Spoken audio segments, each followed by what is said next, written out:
Fala aí, rapaziada, tudo bem com vocês? Eu sou o Caio, sou arquiteto e urbanista e hoje eu quero falar um pouco sobre arquitetura e algumas referências visuais do jogo Zelda Breath of the Wild. Eu sei que esse jogo saiu já há bastante tempo, mas eu queria trazer aqui essas referências pra vocês porque só agora que eu tive a chance de jogar esse jogo maravilhoso e eu acho que a gente pode tirar alguns aprendizados e falar um pouquinho sobre arquitetura com base nesse jogo. Então não esquece de deixar o like, se inscrever no canal e comenta aí embaixo qual outro jogo você tem curiosidade de saber um pouco mais sobre as referências que usaram para montar o cenário. Tem vários exemplos aí de jogos com arquiteturas fantásticas, né? Tipo Dark Souls ou até o Cyberpunk, que tem algumas referências urbanísticas bem interessantes. E sem mais delongas, vamos falar um pouquinho aqui de Zelda Breath of the Wild. O primeiro ponto que eu quero falar é sobre a referência a Duck Architecture, que é no caso dos estábulos do Zelda. Essa foi a primeira coisa que me chamou a atenção instantaneamente nesse jogo.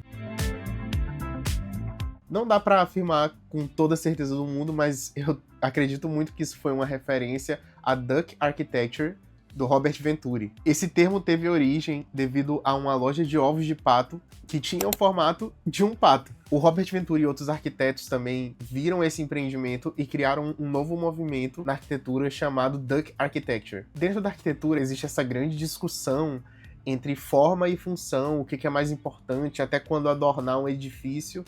E esse movimento ele subverte essa lógica. A forma vai seguir diretamente a função do edifício. A loja de pato vai ser o formato de um pato, uma loja de bota vai ter o formato de bota. E existem vários exemplos de edifícios assim no mundo. Existe edifício com cara de cachorro, edifício com cara de cesta. E aqui no Zelda, a gente tem o edifício com o formato da cabeça de um cavalo para representar os estábulos do jogo. A segunda referência que eu queria trazer aqui é da cidade de Gerudo. Essa aqui é uma referência clara à arquitetura praticada no Antigo Oriente Médio, com a presença de materiais como barro e tijolos cozidos ao sol. Quando nós vemos algumas representações e imagens das primeiras cidades que existiam na humanidade, a arquitetura delas parece muito com a da cidade de Gerudo. Uma das cidades mais antigas do mundo, que é Uruk, tem uma arquitetura bem similar, e inclusive os muros que circundam ambas as cidades são uma semelhança entre o jogo e a vida real. Outra referência que me chamou a atenção logo de cara foi o revestimento que usaram nas fontes da cidade de Gerudo, que pra mim também foi uma referência clara a Gaudí e o jeito que ele usa esses cacos de azulejo para fazer os mosaicos dele. O Anton Gaudí foi um dos maiores arquitetos que já pisou na Terra e a gente vai ter outras referências a ele ao longo dessa série, desse vídeo. Uma das grandes referências, né, do Anton Gaudí que eu vejo na cidade de Gerudo é o Parque Güell, que também usa os recortes de azulejo para fazer esse tipo de composição, muito interessante. O Templo do Tempo é uma mistura de referências. Agora vamos falar um pouquinho de um dos edifícios mais emblemáticos da franquia do Zelda. Galera, aqui tem um pouco de mistura de referências de arquitetura sacra.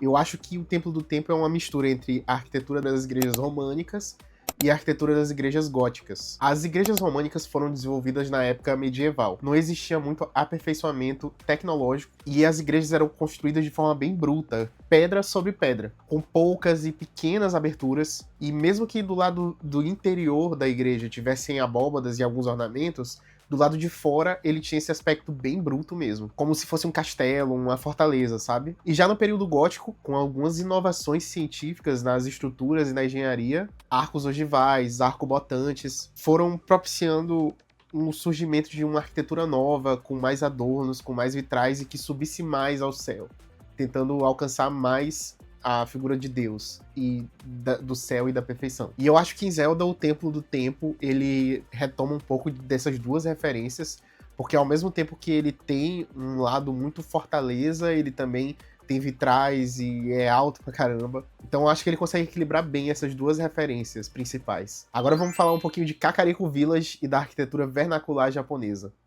Gente, a arquitetura vernacular é um tipo de arquitetura que se utiliza dos materiais disponíveis no local e geralmente é autoconstruída, né? Então a gente vê isso muito no interior do Brasil, com casas de barro, por exemplo, de taipa. E aqui em Zelda Breath of the Wild, eles se utilizam muito da arquitetura vernacular japonesa. Aqui, a principal referência é do Japão no período Jomon, que foi ali um período entre 14.000 a 300 a.C. no Japão. Essas casas eram semi-subterrâneas, com paredes de barro e telhados cônicos de palha. E é justamente esse tipo de arquitetura que a gente encontra em Kakariko Village. É bem similar mesmo. E uma coisa engraçada que eu reparei fazendo as pesquisas para esse vídeo é como a cultura japonesa e a cultura indígena brasileira têm tantas semelhanças. Até a arquitetura lembra um pouco as ocas que eram praticadas aqui pelos indígenas. Zora's Domain. E para terminar, eu queria falar um pouco da cidade dos Zoras. Ao meu ver, a referência máxima aqui foi o período do Art Nouveau. O Art Nouveau, na vida real, buscava imitar referências de plantas e de flores e de elementos da natureza,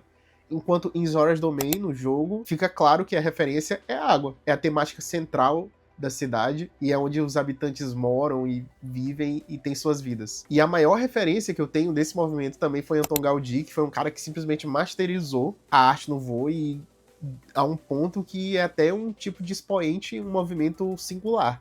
Eu acho que ninguém conseguiu fazer algo tão parecido com o Gaudí no mundo. E aí, tu já conhecia todas essas referências? Já tinha ouvido falar em algum desses movimentos, em algum desses arquitetos? E tu já jogou esse jogo? Gente, esse jogo é maravilhoso. Eu tô terminando ele agora.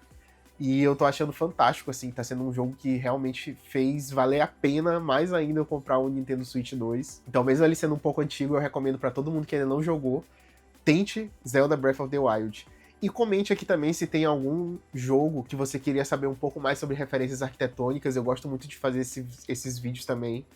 Geralmente aqui no canal a gente fala sobre profissões, sobre desenvolvimento pessoal, mas como eu sou arquiteto, né, eu gosto muito de falar sobre cidade, sobre videogame e sobre arquitetura no geral. Então é isso, rapaziada. Não se esqueça de hypar o vídeo, de se inscrever no canal e tudo de bom pra vocês.